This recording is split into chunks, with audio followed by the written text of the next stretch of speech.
Okay, let's get start. আলোচনা করছি grand style in Paradise Lost. Paradise লস্টের মধ্যে গ্র্যান্ড স্টাইল আলোচনা করো। মানে এই যে প্যারাডাইজ লস্ট কবিতাটি লেখা হয়েছে, এটা তো একটা অসাধারণ সুন্দর কবিতা, কিন্তু এর স্টাইলটাও এপিক স্টাইল, এবং এর গ্র্যান্ড স্টাইল নিয়ে পরীক্ষাতে একটা প্রশ্ন আসছে। ঠিক আছে, সেই প্রশ্নের উত্তরটা জেনে নেওয়া যাক। তাহলে প্রশ্ন হচ্ছে grand style in Paradise lost, মানে প্যারাডাইজ লস্ট এপিক পোয়েমটা স্টাইল নিয়ে দু কথা বলো। In the history of English literature, Milton is famous. ইংরাজি সাহিত্যের ইতিহাসে মিল্টন বিখ্যাত বিকজ অফ মেনি রিজনস, অনেক কারণের জন্য। যে ডেমোক্রেটিক মুভমেন্টকে লিড করেছিলেন এবং সাহিত্য চর্চা করেছিলেন, প্যারাডাইজ লস্ট লিখেছিলেন, আরও অনেক ভালো ভালো লেখা লিখেছিলেন। ঠিক আছে, Milton's paradise lost and the grand style of Paradise lost make Milton famous. তবে মূলত মিল্টন ফেমাস হয়েছেন তার প্যারাডাইজ লস্টের জন্য এবং প্যারাডাইজ লস্টের গ্র্যান্ড স্টাইলটার জন্য। প্যারাডাইজ লস্টের গ্র্যান্ড স্টাইলটার জন্য, বুঝতে পারলি কিনা? Everybody gets it clear? তারপর বলছে, দেখো কি বলছে, এখানে বলছে স্কলার। এখানে দেখো নামগুলো সবসময় মনে রাখতে পারবে না তোমরা, ঠিক আছে? তো সেই জন্য যখনই তোমরা কোনো সমালোচকের নাম মনে রাখতে পারছো না, স্কলার, স্কলার মানে পণ্ডিত ব্যক্তি, স্কলার মানে পণ্ডিত ব্যক্তি। প্রেইজেস মিল্টনস গ্র্যান্ড স্টাইল। এখানে আমাদের মনে রাখতে হবে কোন কোন স্কলার প্রশংসা করেছেন মিল্টনের গ্র্যান্ড স্টাইলের। His style is the most distinguished and attractive. তার স্টাইলটা সব থেকে বেশি ডিস্টিংগুইশড মানে অ্যাট্রাকটিভ স্টাইল, তার স্টাইলটা সব থেকে বেশি আকর্ষণীয় style. His style is the most distinguished and attractive style mean many scholars. অনেক সমালোচক, পণ্ডিত মানুষ প্রশংসা করেছেন প্রেজ মিল্টনস গ্র্যান্ড স্টাইল, এবং মিল্টনের এই যে গ্র্যান্ড স্টাইলটা রয়েছে is the most distinguished and attractive style. এটা খুবই অ্যাট্রাকটিভ আকর্ষণীয় স্টাইল ইন ইংলিশ লিটারেচার, ইংরাজি সাহিত্যে।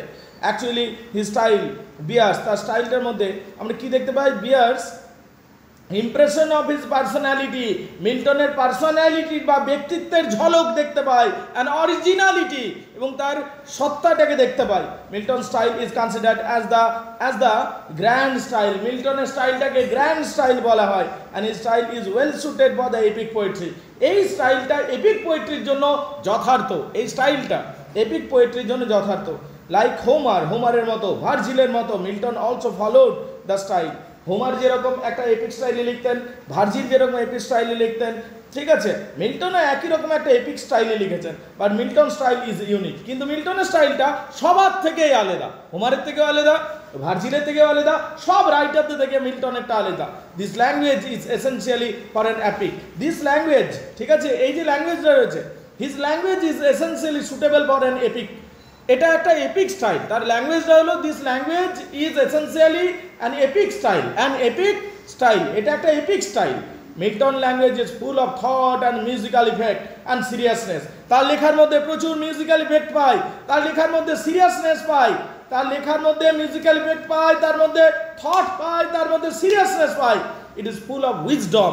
তার প্রত্যেকটা লাইনের মধ্যে যেন জ্ঞান ভরে ভরে আছে।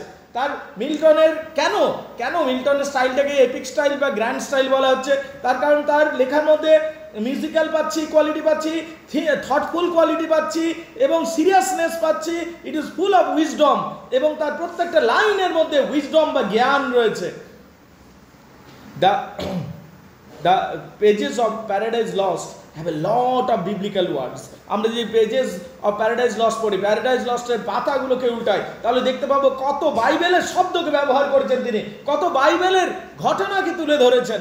Milton uses this words and phrases amazingly. Milton এই সমস্ত শব্দগুলোকে অসাধারণ সুন্দরভাবে ব্যবহার করেছেন, মানে অ্যামেজিংলি ব্যবহার করেছেন। হি ইউজেস ক্লাসিক্যাল ওয়ার্ডস, ক্লাসিক্যাল শব্দ ব্যবহার করছেন to make his creation grand. তার সাহিত্যকে, তার এই সাহিত্যের সৃষ্টিকে মহান করবার জন্য তিনি কি করেছেন? ক্লাসিক্যাল শব্দকে ব্যবহার করেছেন। এবং এখানে কয়েকটা শব্দ আছে, যেমন ধরো অ্যাপোস্টেল ব্যবহার করেছেন, সিরাফিম ব্যবহার করেছেন, চিরাফস ব্যবহার করেছেন। All this are taken from the Bible. এগুলো সরাসরি বাইবেল থেকে নেওয়া শব্দ। Again Milton uses polysyllabic words. আবার মিল্টন পলিসিলেবিক শব্দ ব্যবহার করেছেন। আর প্রশ্ন হচ্ছে পলিসিলেবিক শব্দ কেন হয়? পলিসিলেবিক শব্দ মানে বড় বড় শব্দ হবে, যেগুলো শুনতে গাম্ভীর্যপূর্ণ পরিবেশ তৈরি করবে, তাই তিনি পলিসিলেবিক। মনোসিলেবিক ছোট ছোট হয়, বুঝতে পারলে কিনা? পলিসিলেবিক বড় বড় শব্দ।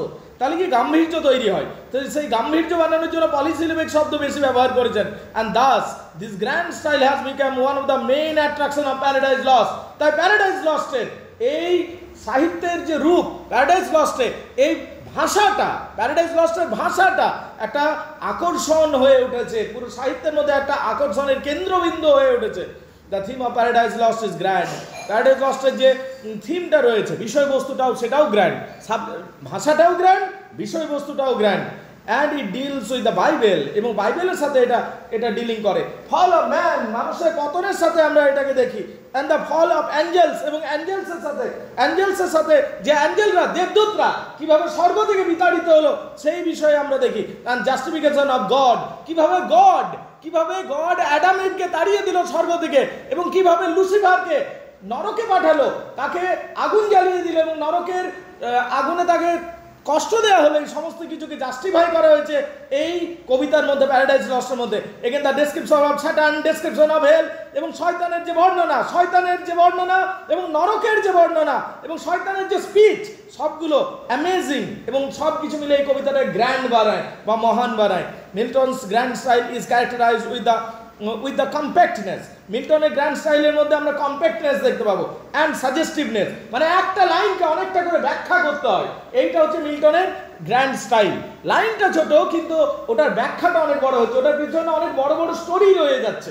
এইটা একটা style. His style is very close to classical style. Classical যুগে যেরকম লেখা হতো তার স্টাইলটা ঠিক সেরকম।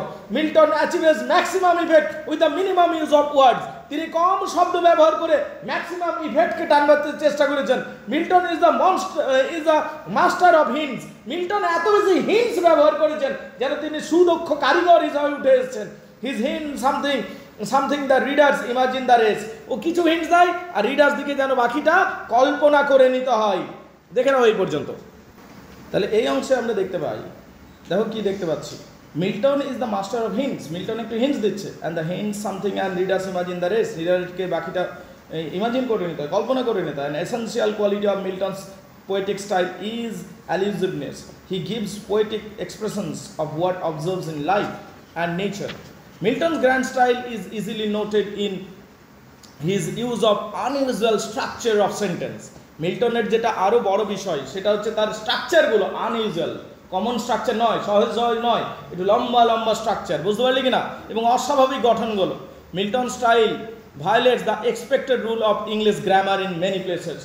গ্রামারের অনেক রুল রেগুলেশনকে ভায়োলেট করা হয়েছে, যেটা এপিক পোয়েমগুলো তো হয়েই থাকে, বুঝতে পারলি কিনা। ওখানে গ্রামারটা বেশি ইম্পর্টেন্ট নয়, কি বলতে চাইছে এবং সেটাকে সুন্দরভাবে গ্র্যান্ডভাবে প্রেজেন্ট করাটা বেশি ইম্পর্টেন্ট। মিল্টনের লেখাতেও সেটা হয়েছে।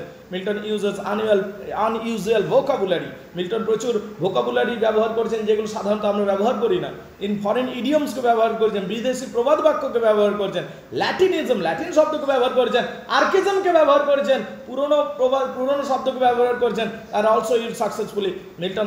Milton skillfully uses blank verse in Paradise Lost. Milton blank ভার্সকে ব্যবহার করেছেন প্যারাডাইজ লস্টে। প্যারাডাইজ লস্টে ব্ল্যাঙ্ক ভার্সকে ব্যবহার করেছেন।